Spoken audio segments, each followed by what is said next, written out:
শুভেচ্ছা স্বাগত সবাইকে চলতে চলতে অনুষ্ঠানে আমাদের আজকের অতিথি ঢাকায় সুইডেনের রাষ্ট্রদূত Johan Frisell Ambassador, most welcome to our show Cholte Cholte. How are you? Thank you. I'm fine, thank you. Yeah, we want to know about your personal life, about your childhood, about your diplomatic life. It's better to start from your childhood. Now you are a big diplomat, but how was your childhood? Can you recall? I can. I come from a small town in Sweden, in the west of Sweden, not so far from Norway. I have two brothers and two sisters, so we were a big family. I'm the eldest. You are the biggest. I am. Borobai. Yeah, Borobai. And you are the first son of your parents. That's correct. What about your parents? Are they alive still? They are both alive. My father was a blacksmith, hard labor. Yeah. When he finished school at 14 years of age, after 8th grade, he went into his profession. He worked for 52 years, retired at 66 years of age, and now he's retired. And he's very satisfied. And every summer, I worked in his workshop with labor, blacksmith, welding, cutting iron. Yeah. Very interesting. My mother, she worked at a hospital as a health worker. Nurse. Yeah, nurse, less qualified. A helper. So you are not belonging a very rich family. So what was your education life? You have to fight for education? No, education in Sweden is free. Yeah. Primary school, secondary school, even university. So as long as you do your homework and do fairly good grades, you're just moving upwards. I was very interested at school. I did well. So for me it was natural to continue. My father asked me a couple of times, will you now quit school and go and work with me in my workshop? Yeah. And I said, no, I don't want to. And then he said, I understand you. Please continue your studies. So it was your target to be a diplomat or suddenly you became it? No. When I was a kid, I always thought I was going to be a doctor, medical doctor, or an engineer. He looks like a doctor. So I was preparing. I studied biology and chemistry to be able to go onwards to studies in medicine. And then I did some maths to be able to do engineering. But the first studies I did at university was languages, because I was a bit uncertain what to study. So I started with, I was always interested in language. So I started with Russian language. And then it came to a turn in my planning. Yeah. Because after some studies in Russian, I was invited by the foreign ministry to do a one-year internship at the Swedish Consulate General in Leningrad. That was the name at that time, before it was St. Petersburg. So I did 1 year. I was doing a lot of interpretation, translation, reading newspapers, but I was also working in the visa department as an assistant. Yeah. So during this 1 year, this was in 1991, I discovered a new profession. For me, new profession, diplomat. So in childhood, your plan was almost like Bangladeshi people. They want to be doctor or engineer. Yes. But you become diplomat. Is it better than being a doctor or engineer? When I speak to Bangladeshi school kids, as you say, they say, I want to be engineer, doctor, teacher, or MP. MP. That's what I hear from the Bangladeshi kids. Yeah. I never wanted to be an MP, but I'm very happy to be a diplomat. Now, I think it's very different. An engineer, I thought, was primarily to do inventions and technical things and not so much working with people. People, directly. Yeah, directly. But I find out that I very much like to work with people-to-people interaction. The doctor was a very good option. It should have been a good option, but destiny put me elsewhere. Yeah. When I come back after that year, 1 year in Russia, I said, no, I want to study things that can make me become a diplomat. So I went over to political science and history, and I continued with languages. So that was, the right combination to then come into the diplomatic service of the Swedish Foreign Ministry. So from September to 2014, you are here in Dhaka. Yeah. How do you evaluate your life here in Bangladesh? It's a very exciting place to be. Professionally very challenging. My embassy is dealing with a lot of things: development, visa, trade promotion, political affairs. So it's my first post as ambassador, but it is an ideal post because you deal with the entire spectrum of tasks that an ambassador normally will do. So it's a part of history of your life that your first posting as ambassador is in Dhaka. Yeah. Swedish diplomats are generally generalists, so we have little specialization. So I had a posting in Russia, I had a posting in Kenya. I've been to Brussels working with European Union affairs, and now Bangladesh. So you might say there is not much of logic, but there is one let's say, common feature. I want to have new challenges, go to environments where I have not been before. That's where you learn the most. And so now I've been here for a little more than 1 year. And I see I get good use of what I've learned before in my profession and also in my education. So if I want to say, if you want to evaluate Bangladesh, the country which achieved by blood in 1971, where Bangladesh stand right now? If you compare to 71, I think on every single account, this country has made enormous efforts, enormous progress. It is not comparable. At the start of 71, this country was a part of another state. It was the stages of the attempts to break free from that state. Economic development, social development, education, so much progress have been done since then. And I think the independence has helped Bangladesh achieve all these goals. I know we have some story with Sweden from 1971, and you are our trusted friend, and we would like to talk with these issues. Before then we would like to take a short break. দর্শক ছোট্ট একটা বিরতি নিচ্ছি, কথা বলবো সুইডেনের রাষ্ট্রদূতের সঙ্গে, আমাদের সঙ্গে থাকবেন নিশ্চয়ই।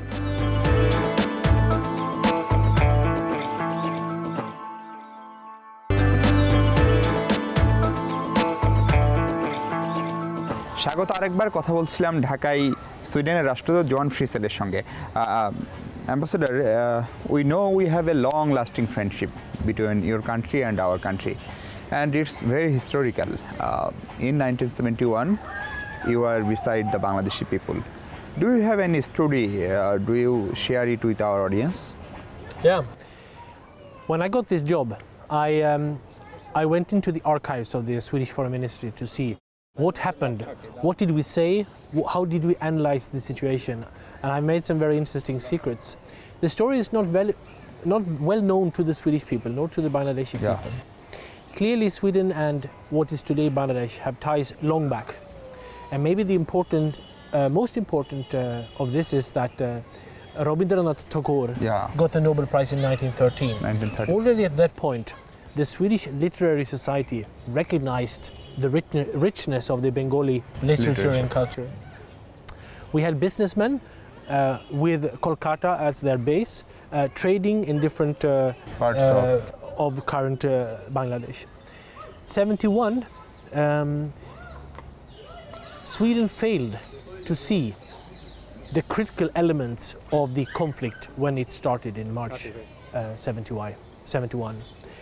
Sweden was always very supportive of decolonization and self-determination of the peoples.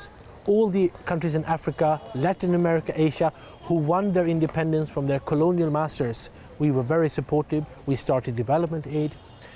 So when this evolved in the early 1971, Sweden didn't really understand what was happening. I can say now, this was a second decolonization.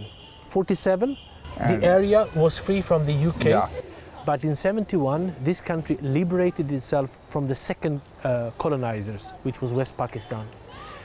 So even if my embassy here did some very correct observations, I read in the report already by a few days after the start of the violence, 28th of March 71, the ambassador who was sitting in Islamabad, he wrote, "I cannot see that this situation will have any other option than the independence of Bangladesh. He wrote already 2 days after the start That was of the his diplomatic hostility. note. Yes, so that was the analysis of the Swedish Foreign Service at that time. Did we follow up with diplomatic action? Much later, we started humanitarian aid in view of the refugee situation in West Bengal. In Sweden, a few months later, by June, July, August, a public debate started. Many people, also the opposition in the parliament, told the government, don't you see what is happening? It is atrocities, it is an unjust violence against the population of Bangladesh. But the government stayed fairly reluctant to do anything. By after summer, the opinion got much higher. Public opinion. Yes, and a Swedish journalist called Andres Kung wrote this book that was published, and it carried the name Bangladesh, an That is Asian dilemma. in 1971. This is in the autumn of 1971. Yeah. A very good report, fact-finding report on what is actually happening in Bangladesh or East Pakistan at that time. So this was one of the items that was on the table of the Swedish government. So by September, October 71, we started to move. It is not acceptable to what is happening. When India formally entered the war on the 3rd of December 71, of course, the whole international community realized this is not a domestic war in any way. It now has international proportions. The 4th and the 5th and the 6th December, the Security Council tried to resolve this issue. They failed. It was pushed to the General Assembly of the United Nations. On the 7th of December, the Swedish ambassador to the United Nations held a speech in the debate, and he said, what is happening in East Pakistan is terror. Directly say. He said terror. And that was perhaps the first, he used the first this kind of word. It was the first time a Swedish representative said it outspokenly. But then, of course, the military events took its own turn. In only basically 12 days, the Bangladeshi freedom fighters and the Indian armed forces together finished the war and liberated this territory. Now the question comes to the recognition of Bangladesh. When you recognize Bangladesh as an independent and sovereign country? As I said, already in March 71, we had recognized that there is basically no other end of this fight than independence. Yeah. So a few days into 1972, but that was not official. No, that was internal. Stand. Absolutely. Yeah. A few days into 1972, in January, we decided we will recognize Bangladesh as an independent country. Sheikh Mujibur Rahman returned from his imprisonment in Pakistan. The father of the nation. The father of the nation. And at that point it was clear that a new nation has been born and it is irrevocable. So we said publicly early January, we will recognize Bangladesh. And then we did a lot of consultations with the other Nordic countries, UK and others, and we decided 4th of February will be the day when we recognize. Yeah. So that was the breakthrough. Before that, 10 or 12 countries had recognized Bangladesh on that very day. But there is a question, why you take this 1 month, 4 days, because almost 2 months, because Bangladesh got its independence on 16 December 1971 and you recognized us on 4th February 1972. Yeah. Is there any dilemma or is there any diplomatic equations? Apart from the fact that consulting with all the other countries took some time, I think one of the, internationally there are some criteria when you recognize an independent country. And one criteria is that you should have territorial control. Yeah. Your own authorities, in this case Bangladesh government, should have control over its own authority. So at that point we evaluated what was the purpose of the Indian troops staying behind. Of course, the father of the nation said, they are here on my invitation, they are here to help uphold law and order for us to be able to get going again.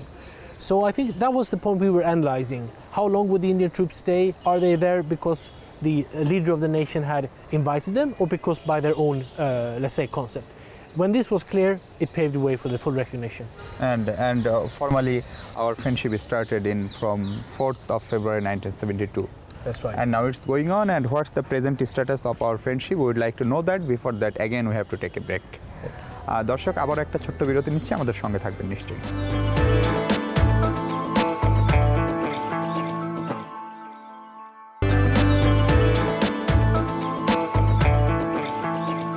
দর্শক বিরতির পর স্বাগত আরেকবার। কথা বলছিলাম সুইডেনের রাষ্ট্রদূতের সঙ্গে। Excellency, you are mentioning about your role in 1971 and it's already proved that you are our trusted partners from the very beginning of our birthhood. And you know, the present government of Bangladesh, they have some, they would like to recognize those friends. Did Bangladesh recognize yet any friend from Sweden during their role, for their role in liberation, right? Yes. There are a dozen or so that has received recognition. They had played different roles here or in Sweden or internationally during 71, and they have been recognized. What is the present status of our bilateral relationship? They are very good. Our relations are very much influenced by our development agenda. Yeah. Since the first fact-finding mission came in early 72 to set up the fundamentals of Swedish development aid, we have been here active with Development Aid Corporation. It is still the most, let's say, salient feature of our relationship. We are still very active. We have just decided to extend our development strategy up to 2020 or 2021. So we are there. Our early investments in development had to do with emancipation of the population, education, health, rural development. Because if you don't invest in your people, make sure that they live, that they have the health, that they are educated, then you cannot achieve anything else. If I want to know regarding trade relation between two countries, where it stands right now? If you look at the official figures, this is not very impressive. The major feature of the trade is that Bangladesh is exporting ready-made garments to Sweden. Yeah. The other way, some machinery, telecoms communication. There is a company called Ericsson who is providing a lot of these solutions. But it's also important to know that one single fashion company called H&M is the single largest buyer of RMGs. So they bought $5 billion out of the total envelope of $25 billion RMG. That's serious.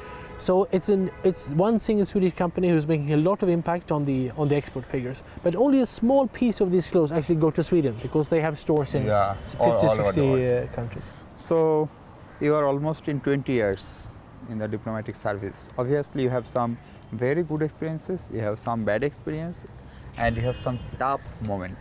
If I want to know the tough moment of your diplomatic life, which one would be? When security gets worse. I have experienced that in Russia, in Kenya, and you have to take care of your own situation, the situation of your compatriots, Swedish staff. It's tough. Right now, we are in some uncertain times here in Bangladesh. I think the police is doing a good job to find those who have perpetrated murders on bloggers and foreigners and Hossein Dalan. But until we know surely who are those who have planned and orchestrated, we cannot be entirely sure. So this is one issue. Another experience from my long life is that we have to safeguard the achievements we have made in the area of democracy and human rights.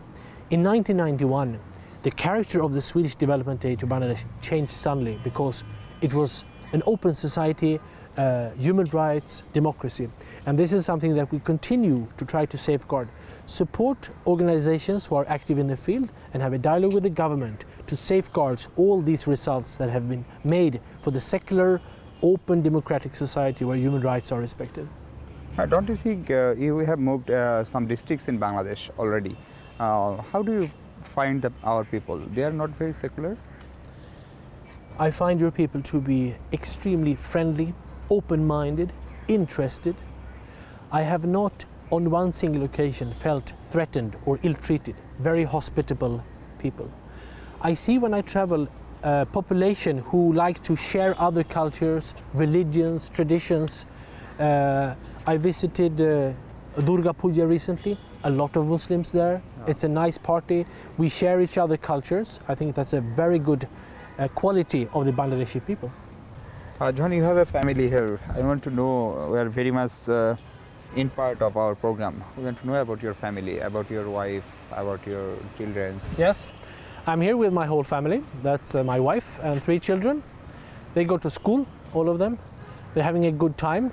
We have taken them to a lot of adventures.